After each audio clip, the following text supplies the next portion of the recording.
আসসালামু আলাইকুম প্রিয় বন্ধুরা।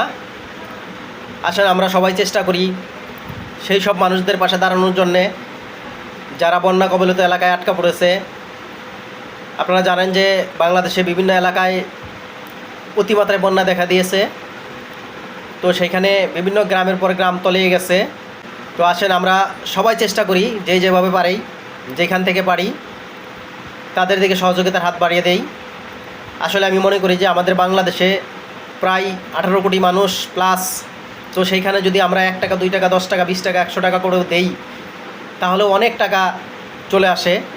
তাই আমরা চেষ্টা করি যেখান থেকে পারি, যেভাবে পারি সেইভাবে তাদের পাশে দাঁড়াই। আসলে গিয়ে অথবা না গিয়ে বিভিন্ন টিম গঠন করা হয়েছে, স্টুডেন্ট ভাইরা বিভিন্ন টিম গঠন করেছে, তারপরে বিভিন্ন সংস্থাগুলো পাশে দাঁড়িয়েছে। তো তাদের মাধ্যমেও আপনারা দিতে পারেন। তারপর আরেকটা কথা বলবো যে আমাদের প্রবাসী ভাইয়েরা আসলে সবসময় আমাদের পাশে থাকে।